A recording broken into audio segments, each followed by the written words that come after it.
안녕하세요. 제이풍스TV입니다. 풍수는 땅을 지기가 흐르는 생명체로 인식하면서 지기가 뭉친 힘있는 땅에 집을 지으면 잘 살게 되고 조상의 묘를 쓰면 훌륭한 사람이 태어난다고 믿는 전통적 환경 사상이자 선조들의 삶의 지혜가 응축된 자연 생태학입니다. 그러자 터 잡기를 본령으로 삼은 풍수를 가리켜 많은 사람들은 자연이 훼손되지 않은 시골에서는 필요하지만 산과 물이 보이지 않는 도시에선 쓸모가 없다고 생각하기 쉽습니다. 그런데 그렇지가 않습니다. 왜냐하면 도시에선 건물을 산으로 보고 도로를 물길로 보는 풍수의 현대적 변형을 통해 주변의 부동산은 가격의 급등에 벼락부자가 됐음에도 불구하고 어떤 부동산은 별다른 변화가 없어 상대적으로 박탈감을 느끼게 하는 것도 쉽게 그 이유를 찾을 수 있기 때문입니다. 이에 본 방송은 도시 내의 건물과 도로가 사람에게 미치는 영향을 관찰하여 우리를 졸지에 벼락 거지로 만드는 흉한 땅과 집에 관해 재미있게 알아봅니다. 우리 속담에 재산을 몽땅 잃고 빈털터리가 돼 자기 몸을 맡기거나 의지할 데가 없는 사람을 가리켜 집도 절도 없다라고 말합니다. 사람은 우선 자기 집이 있어야 비바람과 춥고 더운 것을 피하고 편히 쉴 수 있는데 옛날 집은 기아집이든 초가집이든 모두 목재로 지어져 화재에 매우 취약했습니다. 화재가 나면 목숨을 잃기도 하고 집과 살림살이가 모두 불에 타 졸지에 땅바닥에 낳는 딱한 신세가 되기도 하니 백성들은 화재를 가장 큰 재앙으로 여겼습니다. 궁궐도 마찬가지로 불을 내린 귀신, 즉 화마를 무서워하여 궁궐 안에 화재를 막는 특별한 장치를 설치했습니다. 1997년 경복궁 내 경회로의 연못에서 길이 1.5m의 청동용이 발견됐는데 용은 물을 관장하고 불가는 상극인 동물이라 화마를 물리치려는 비방책으로 연못에 빠뜨린 것이라는 얘기가 있습니다. 그리고 물을 담아서 정전내 네 귀퉁이에 두는 두모 역시 물귀신이 물에 비친 자기의 모습을 보고 도망가기를 바라며 설치한 일종의 주술적인 소화기이고 또 근정전의 천장에서 발견된 용자를 빼곡히 쓴 물숫자 부정 역시 불을 얼마나 무서워했는가를 알 수 있습니다. 그런데 현대의 주택과 건물들은 불을 피우는 대신 전기를 이용해 난방과 음식 조리를 하니 화재가 날 염려는 현저히 줄어들었습니다. 하지만 옛날에 화재가 난 것처럼 도시에 사는 우리를 하루아침에 거렁뱅이로 만드는 흉한 것들은 더욱 많아졌는데 그 중에서 관역배기에 지어진 집은 음흉한 기운을 지녀 그곳에 사는 사람의 운수를 사납게 만드니 반드시 피해야 합니다. 자, 재물은 하늘에서 떨어지거나 땅에서 솟지 않기 때문에 사람이 애를 지키며 풍요롭게 살려면 무엇보다 생리가 좋은 곳에서 살아야 합니다. 생리란 경제적 이득을 취하기가 쉬운 곳인데요. 도로가 T자형으로 교차된 관역배기에 지어진 건물이나 점포는 기가 사나워 사람을 망하게 하니 주변의 건물에 비하여 인기가 없고 가격도 오르지 않습니다. 그 이유는 도로가 세 갈래인 정자로에서 자동차가 좌회전을 하면서 그대로 돌진해 건물을 파괴할 수가 있고 정면에 바라보이는 도로를 따라서 맞바람이 곧장 불어닥치니 해롭고 화재가 나면 바람을 타고 불길이 더 크게 번지기가 쉬워 매입이나 입주를 피해야 합니다. 생각해 보세요. 건물을 임차하여 사업 또는 장사를 한다면 그 건물이 사업이 흥할지 또는 망할지를 사전에 알고 싶어 하고 만약 사업이나 장사가 잘 안 된다는 소문이 있다면 누가 비싼 임대료를 내겠습니까? 어쩔 수 없이 관역배기터에 건물을 짓는다면 건물의 길을 보다 순하게 바꾸는 비보책을 써야 하는데 주 출입문이나 건물의 중심이 도로에서 약간 빗겨난 곳에 있어 정면의 도로가 비스듬히 바라보이면 오히려 재물운이 좋은 건물이 됩니다. 서울 서초동에 위치한 A 건물은 대표적인 관역배기 건물인데 1년 내내 외벽에 임대를 알리는 간판이 붙어 있을 만큼 곤란을 겪더니 지금은 철거를 한 뒤 살기가 직접 쏘아들지 않도록 설계를 변경해 건물을 신축하고 있습니다. 또 지기는 모든 생명체를 먹여 살리는 자양분과 같고 산에 저당긴 지기는 지맥을 따라 내와 들 쪽으로 변화무쌍하게 흘러가는데 어떤 경우든 지대가 낮은 하천 쪽에서 산 쪽으로 거슬러 흐르진 않습니다. 그 결과 건물은 지기의 흐름에 순응해 산을 등지고 하천을 바라보는 배산 임수식으로 지어야 지덕이 발동하여 번영을 누립니다. 반대로 내를 등지고 높은 곳을 바라보는 배수진을 친 건물은 화를 당하기 쉽고 재물운도 나쁘다는 소문이나 건물 가격이 상대적으로 쌉니다. 그래서 회사가 발전하고 사업이 성공하려면 건물이 지어진 방향, 즉 배산 임수인지 아니면 배수진을 쳤는가를 꼼꼼히 따져봐야 합니다. 자, 도시 내의 건물들은 대개 도로를 가운데 두고 그 좌우측에서 도로를 바라보며 건물을 짓는데 A 건물은 배산 임수라서 사업이 흥하고 B 건물은 배수진을 쳐 망할 건물입니다. 하지만 위치와 접근성이 비슷하니 두 건물의 평당 땅값은 차이가 없을 것인데 건물을 통해 얻는 미래의 수익까지 땅값에 반영한다면 이것은 뭔가 올바르지가 않습니다. 두 건물의 땅값은 달라야 합니다.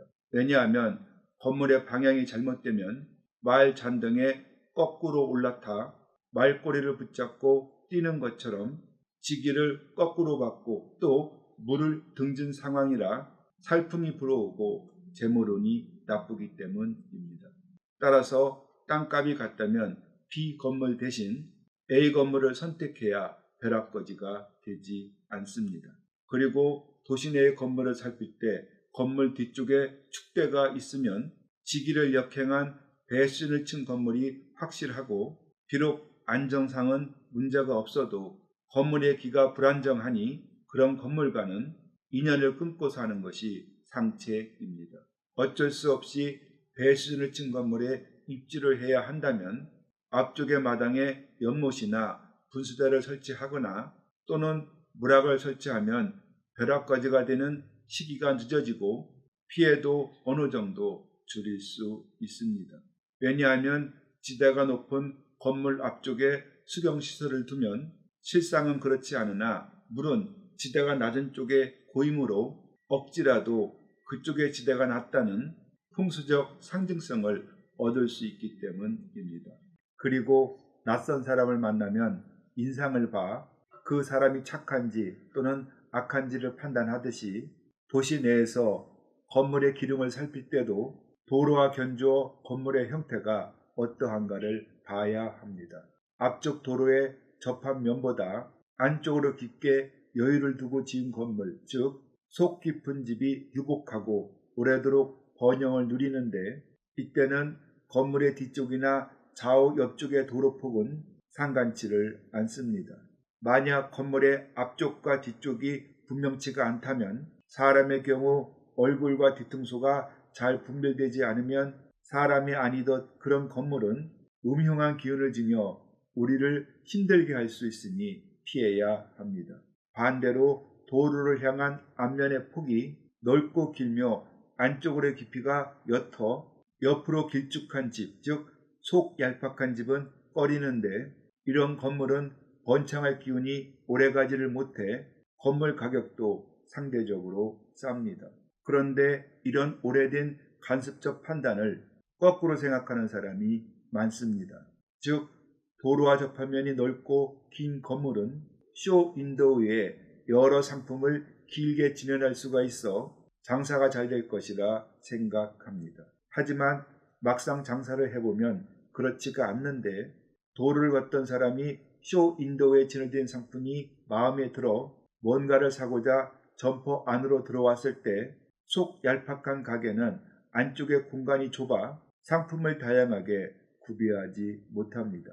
그렇다면 생각보다 상품이 별로 없다고 느끼거나 마음에 드는 것을 찾지 못해 가게를 곧바로 나오기가 십상이고, 반대로 속 깊은 점포는 창밖에서 보면 상품이 별로 없어 보이지만 점포 안으로 들어가면 상품이 풍부하다는 느낌을 받아 장사가 잘 됩니다. 나아가 건물이 얄팍해서 옆쪽으로만 길면 점포 안에 창고나 허들의 공간을 배치하기가 수월치 못하고, 식당으로 쓸 경우도 조리실을 점포 뒤쪽이 아닌 옆쪽으로 두어야 하니 공간의 효율성이 떨어져 스트레스를 크게 받습니다. 그래서 상권 분석에서 유리한 점수를 받았어도 속 얄팍한 건물은 임차를 피하고, 경쟁이 심해도 속 깊은 건물은 주저없이 매입 또는 임차를 해야 현명합니다. 여기서 주의할 것은 상가 건물 전체로 보면 도로와 비교시 분명 속 얄팍한 건물인데, 상가를 구성하는 건물 내 각 점포는 도로와 접한 면이 짧고 안쪽이 깊어 속이 깊을 수가 있는데, 이 경우라면 어떻게 판단을 할까요? 상가 건물을 무시하고 속 깊은 점포로 보아 풍수가 좋다고 판단할까요? 아닙니다. 상가 건물이 속 얄팍한 건물이면 그 안의 가게 점포가 어떠한 형태이든 관계없이 속 얄팍한 점포로 판단합니다. 왜냐하면 고객의 출입 동선이나 주차의 편리성, 그리고 화장실이나 엘리베이터 등 편의시설이 모두 상가 건물 전체에 영향을 받기 때문입니다. 따라서 건물의 위치와 사람의 왕래만을 살필 것이 아니라 건물 전체의 형태를 기준으로 각 점포의 기름을 판단함을 다시 강조를 합니다. 네, 맞습니다. 새들도 둥지를 지을 때면 천적의 이용과 새끼의 안전, 그리고 바람이 부는 방향을 고려하여 나무를 선택하고 적당한 높이를 고르듯, 도시 내에서 땅과 건물을 매입하거나 임차를 할 때도 도로와 주변 건물을 살펴서 첫째, 관역배기에 지어진 건물은 예로부터 사람이 아닌 귀신이나 살집으로 여길 만큼 흉하니 선택해서는 안 되고, 둘째, 지기의 흐름을 역행해 지은 대수준을 친 건물은 재물운이 약하니 속을 상하게 만들 것이 뻔하고, 도심에서 흔히 볼 수 있는 속이 얄팍한 건물은 공간의 효율성이 작고 장사가 잘 안 되니 피해야 합니다. 따라서 도시 내에서 이런 부동산을 처음 봤다고 해도 대자비처럼 여러 번 경험을 했다고 생각하고 조심을 해야 우리 운명이 한순간에 벼락거지의 나락으로 떨어지지 않을 것입니다. 시청자 여러분, 혹시 저처럼 풍수사가 되고 싶으세요? 아니면 건축 설계, 부동산 개발과 중개업, 조경업 등의 풍수를 접목해서 사업의 경쟁력을 높이고 싶으세요? 아니면 그냥 풍수를 배우고 싶으세요? 그러면 제이풍수TV의 멤버십에 가입해서 제가 직접 강의하는 풍수 전문가 가정의 동영상과 교재를 보면서 열심히 공부해 보세요. 매우 논리적이고 이해도 쉽고 또 재미도 있습니다.